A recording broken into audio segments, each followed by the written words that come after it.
Children have these imaginary friends when they are growing up. And I think Muslims have this imaginary friend called the Ummah. This friend may be good to talk about, but never really shows up when you need him.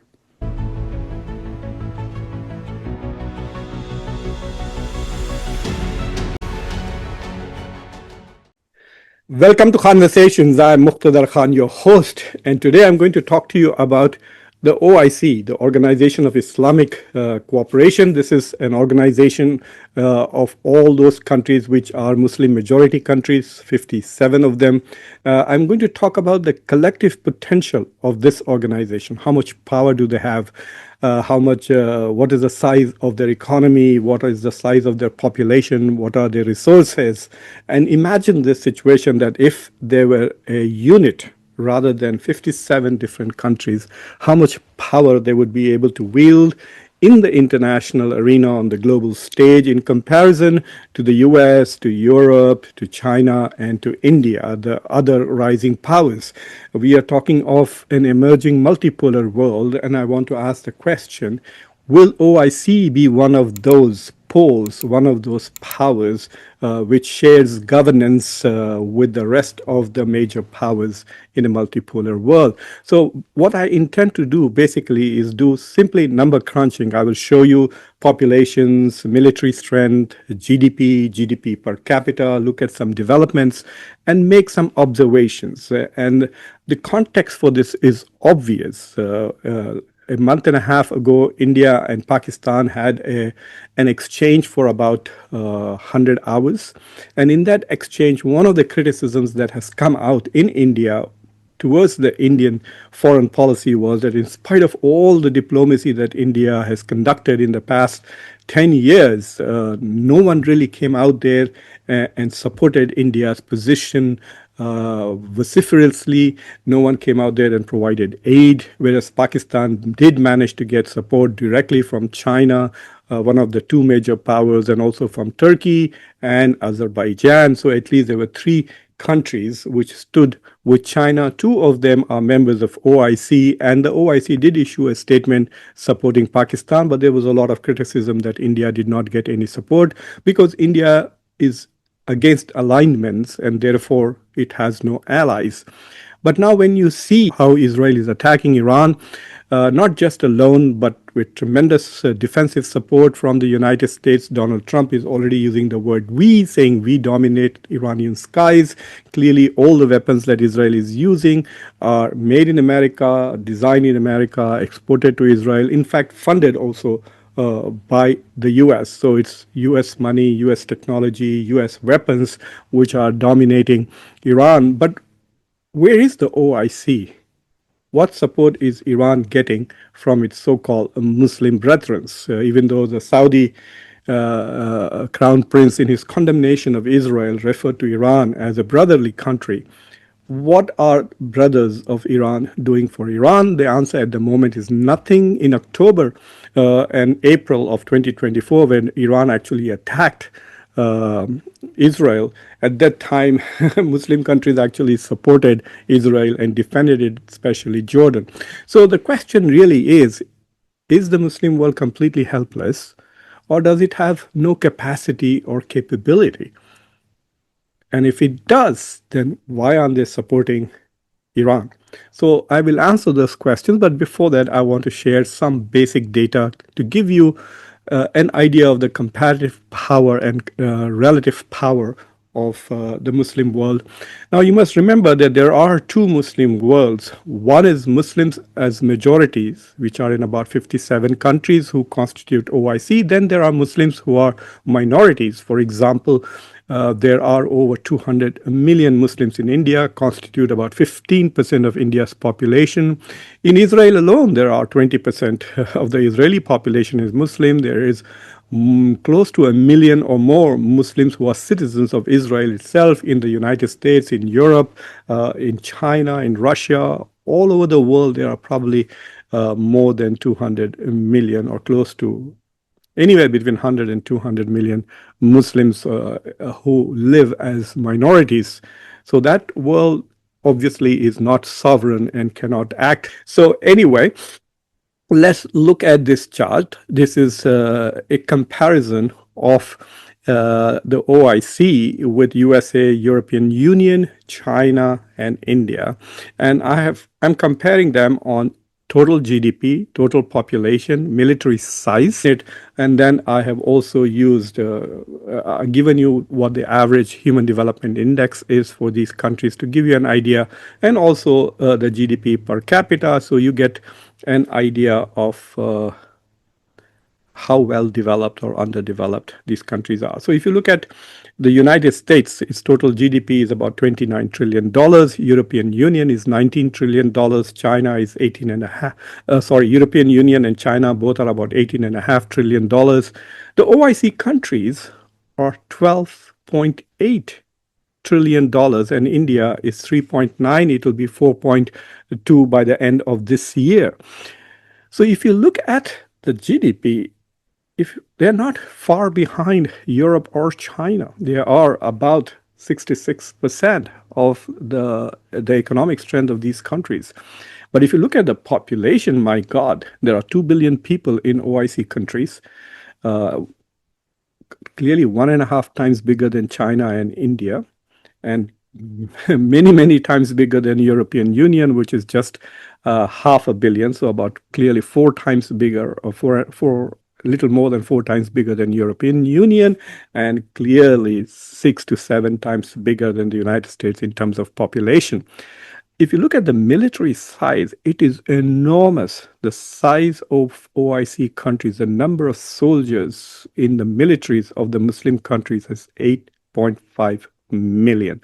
That's probably more than the population of many European countries as well as Muslim countries like Lebanon, Kuwait, etc. So there are many large armies in the Muslim world: Pakistan, Turkey, Saudi Arabia, etc.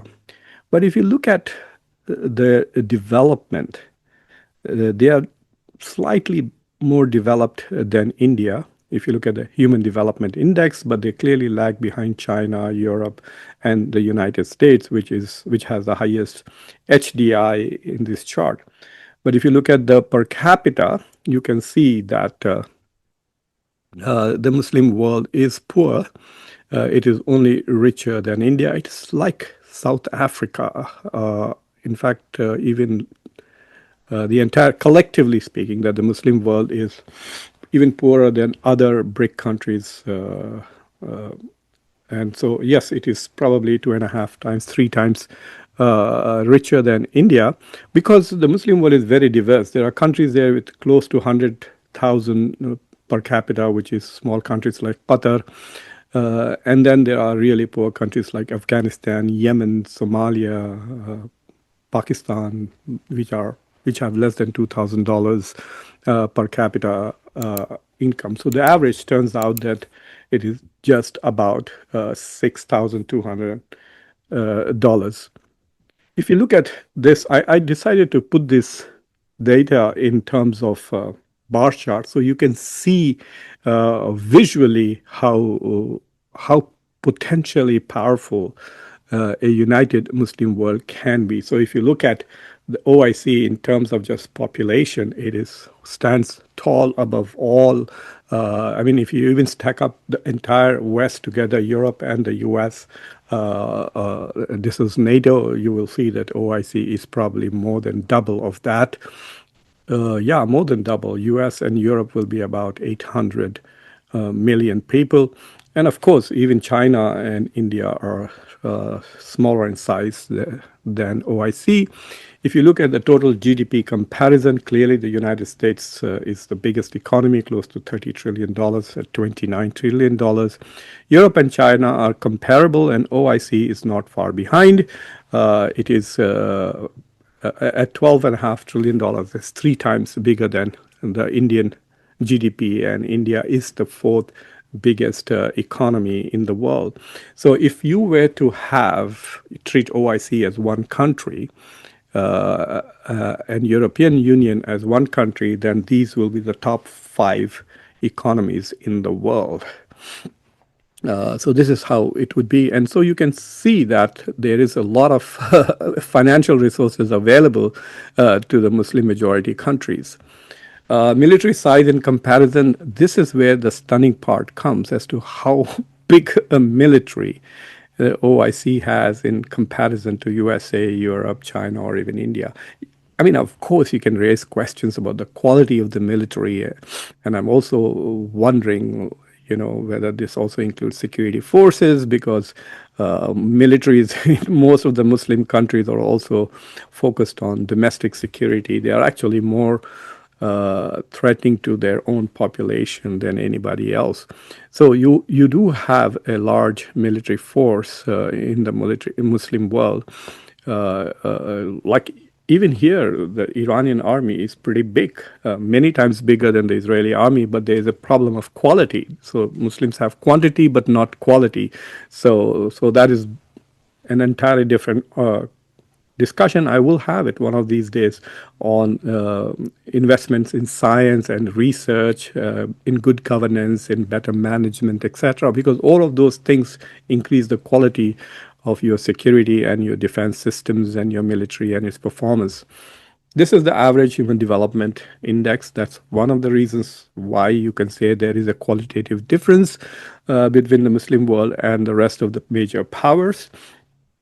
And so clearly you can see that the quality of life in Europe and US is far, far better than the average life in OIC, because some of the countries in the Muslim world are huge populations with very low quality of life. Yemen, Pakistan, Bangladesh, some of the African countries like Sudan, they are in a mess in the civil war in Sudan. Internal genocides, and not just one, several. First in Darfur, now again what's happening in Sudan, as you all know. So yes, in spite of an economy which is over $12 trillion, the Human Development Index is very low. And this is, I think, where countries should focus their attention and concentrate rather than building military. So if the Muslim world can spend less on military, improve its quality, and invest more on the Human Development Index, they will be more powerful and also perhaps more capable of collaborating and cooperating with each other with a more developed citizenry.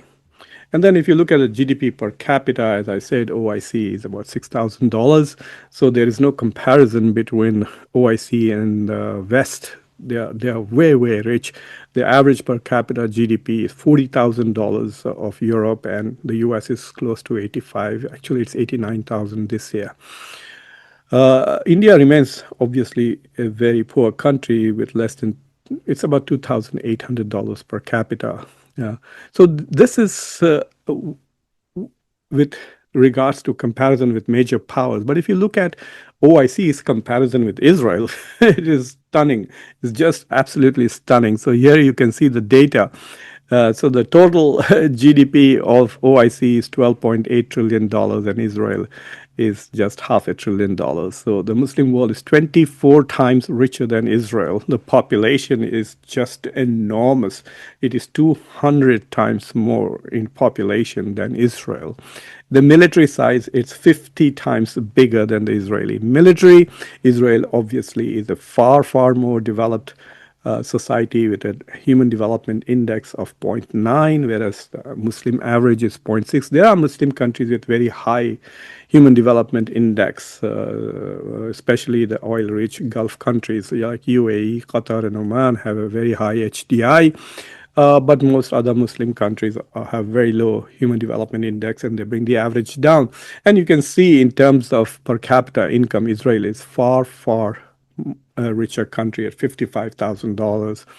And the Muslim world, because of the large number of poor countries from Africa and Asia, its average per capita income comes down to $6,000. So you can say that Israel is a high income economy, and the entire Muslim world collectively is upper middle income economy. That's what it is according to the World Bank classification.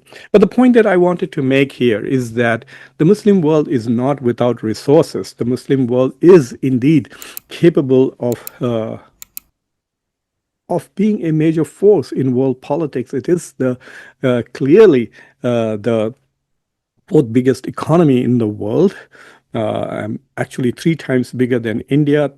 So if you add up Germany, which is at the moment the third biggest economy, Japan, and India, the third, fourth, and fifth biggest economies. If you add them all, they will be of the same size as the Muslim world, around 12 plus trillion dollars. So the Muslim world has the money, it has the resources, it also has a military force, but its inability to work together, inability to cooperate, and that requires good governance, better governments, sophisticated way of thinking about international relations. In most of the Muslim world, the go-to analytical model is conspiracy theories. It's always conspiracy theories. And I find it amazingly amusing as to how imams and educated Muslims jump on conspiracy theories and they think they are brilliant because they are subscribing to conspiracy theories.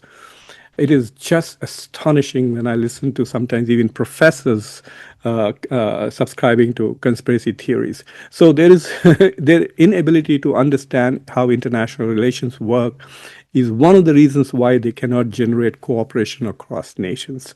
And in order to develop, well, that's why most of these Muslim countries, which are even very powerful, are client states. If you look at United Arab Emirates, Saudi Arabia, Egypt, Turkey, and Pakistan, these are powerful countries with large populations, close to 100 million, except for the Gulf countries. Obviously, the Gulf countries have trillions of dollars available to them. President Trump decides to go to the Gulf as his first foreign visit after becoming president of the United States for the second time. But they're all client states. They are not sovereign, independent powers. Even Turkey, with all its things, is part of NATO and is essentially, in many cases, acting subordinate, like Turkey's role in the uh, Russia-Ukraine war. You can see how Turkey is struggling to remain in NATO and be part of the West and also try to be independent and exercise some strategic autonomy. Pakistan, the most powerful Muslim country on paper with nuclear weapons, is just a client state of two powerful countries. Sometimes it subordinates itself to China, and sometimes it subordinates itself to the US. Today, apparently, Asim Munir, the general who also is the de facto ruler of Pakistan, is meeting with Donald Trump. They are thrilled that they're getting a meeting. I would love to know whether he will raise this issue of Trump's joining Iran. Will he have the courage to make an argument to persuade Donald Trump to push for a ceasefire rather than demanding unconditional surrender of Iran, which he's not going to get, by the way. So anyway, so these are some of the points that I wanted to raise, that as long as the Muslim world remains divided, remains uneducated in many ways, subscribing to conspiracy theories, fake, and one of the I think the biggest problems in the Muslim world is their pretense that they are Islamic, or they pretend that there is such a thing as Muslim solidarity, etc. When all these countries, sometimes or often, the governments of these countries do not even take decisions which are in the national interest of their country. They are more interested in regime protection. They just want to continue their own governance over their own people. So most of their foreign and domestic policies, their development policies, are all geared towards just staying in power and then transferring power to their children. So I just wanted to raise this issue because I got lots of questions from viewers about why no one is coming to help Iran, why there is, with all the talk of Muslim solidarity and Ummah, etc., this is missing. It's completely invisible in the world. I think, when children have these imaginary friends when they are growing up, uh, and I think Muslims have this imaginary friend called the Ummah. This friend may be good to talk about, but never really shows up when you need him. So thank you for watching Conversations. I'm your host, Muqtadar Khan. And if you have not already subscribed to the channel, do subscribe to the channel, like this video, press the bell icon, and do share this with your social political network. Until next time, I'm your host. Take care.